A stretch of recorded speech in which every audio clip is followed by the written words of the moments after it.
Coach, coach, coach, coach, coach, coaching, coaching, coaching, coaching, coaching, coach, coaching, coaching, coach. Why does it seem like everybody and their mom is a coach these days? Hello, welcome back to my channel. My name is Kian, and I help to reconnect people with their inherent source of power and creativity. In today's video, I will be addressing some frequently asked questions and some false assumptions about coaching, as well as some proven benefits and how it differs from therapy. If you've ever been curious about coaching, whether as a potential client or as a future coach yourself, then this video is for you, so stay tuned. When I first heard about coaching, particularly life coaching, it was in a derogatory way. Basically, someone called it bootleg therapy. For a long time, I had this perception of life coaches as untrained, unprofessional, wannabe therapists who just didn't want to go through the rigorous schooling and the certification requirements that it takes to become a licensed therapist. I spent years thinking like this. Then, a few years ago, I found myself wanting to create a career for myself where I could bring together and synthesize my wide breadth of knowledge and training in biomedicine, art, creativity, and holistic wellness. I finally decided to look deeper into coaching as a profession, and I was surprised by what I found. Coaching derives from the Hungarian word coach, which is a horse-drawn carriage that gets you from one place to another.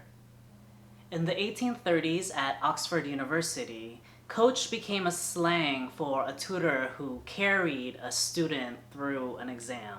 And later, coaching came to be used for improving the performance of athletes, which is a definition people are still familiar with today.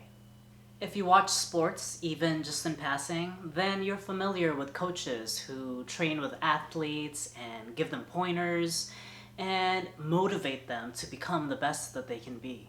In the 1980s and onward, this way of coaching people found its way into the workplace, most often in managerial and executive levels of businesses to help potential candidates expand their leadership and people skills so that they can move up in an organization.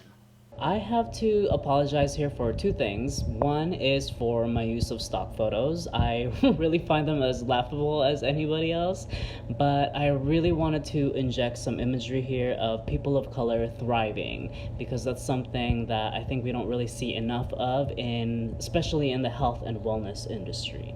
And I also have to apologize for using air quotes. Since then, coaching has become a billion-dollar industry.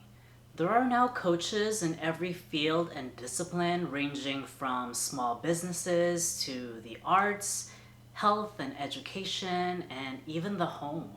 There are coaches specializing in every niche, from working moms over 50 to first-time entrepreneurs, doctors, artists, multinational corporate CEOs, musicians, teens, new parents, spiritual seekers, and many, many more.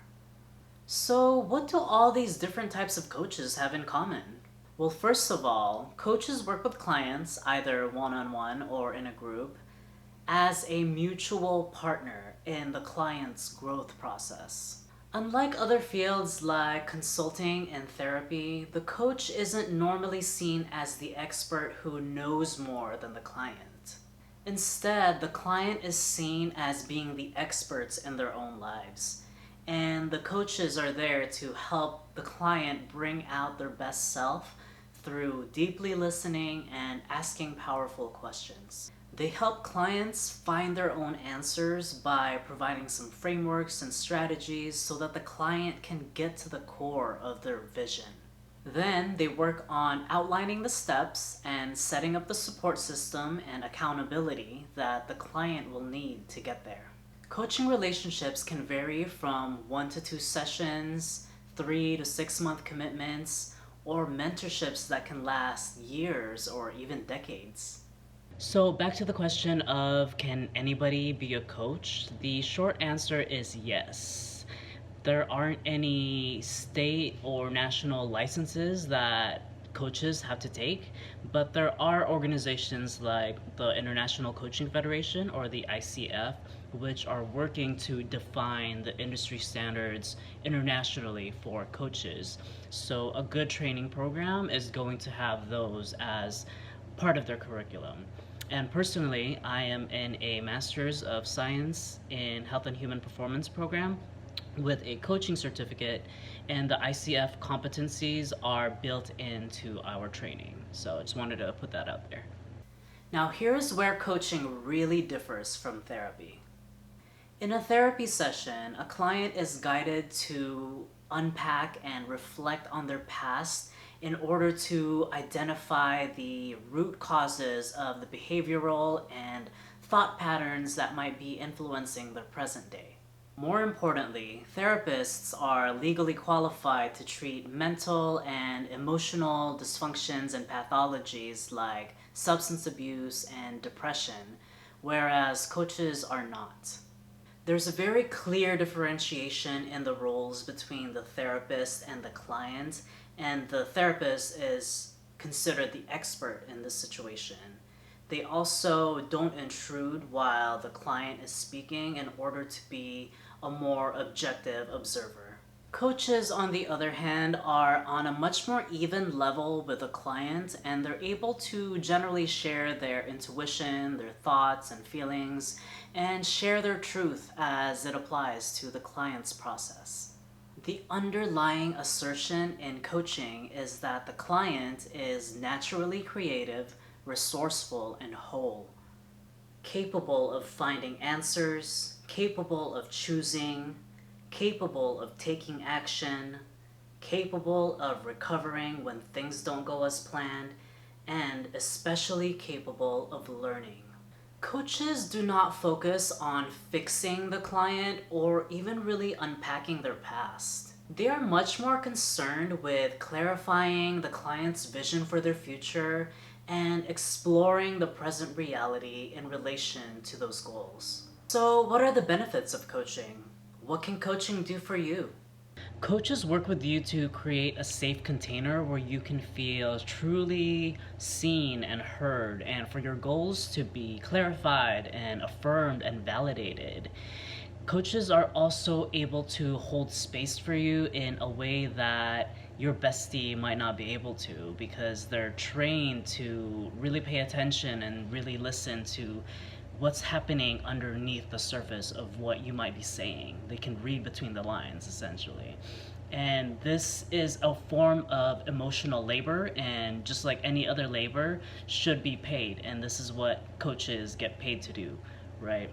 And it's also important to remember that putting this type of work onto your family and friends can be a little bit unfair to them because they're not getting paid for that emotional labor. And honestly, they might also have some judgments or different motivations than what you are feeling. So, a coach is always going to be on your side. According to a survey of over 50 organizations that employ coaches in some capacity, whether internally as employees or contracted externally, some of the tangible benefits for clients as well as the company include increased perception, acquiring a new skill or improving an existing one, improving work relationships, being able to see other perspectives, clarity in work life, increased motivation, increased level of happiness, fostering a better atmosphere, growing into new roles, changing approaches to work situations, and attaining their personal and professional goals. Each coach is going to have their own different style or different processes that they use based on the intersections of their identity and also the experiences that they've had or previous training that they're bringing into the coaching process. So when you're looking for a coach, it's really important to find somebody that you can trust and that you identify with, whether that's someone that is similar to you, or you might even be looking for someone who's completely different, who might be able to give you an outside perspective in what's going on for you. So it's just really important to use your intuition in this search. And also, don't be afraid to ask questions, because a good coach will be able to, see you for who you are, and to be able to answer the questions that you have. It's also important when you're looking for a coach to try to let go of this fear of like, oh, this person's just trying to take my money.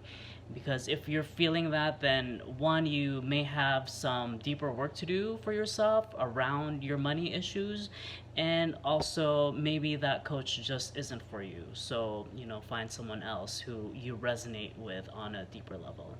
I hope this video clears up some of the assumptions and the conundrums you may have had around coaching. If you're interested in experiencing a coaching session for yourself, I invite you to book a session with me. I've recently opened up my schedule for 30 to 45-minute pay what you can rapid transformational coaching sessions, where we meet over Zoom to discuss your goals, get clear on your present reality, and explore all the different options that you can take to become your most embodied, creative, and purposeful self.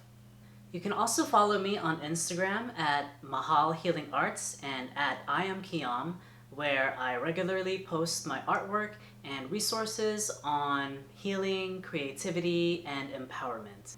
Thank you so much for your presence, your time, and your attention. Till next time, mabuhay.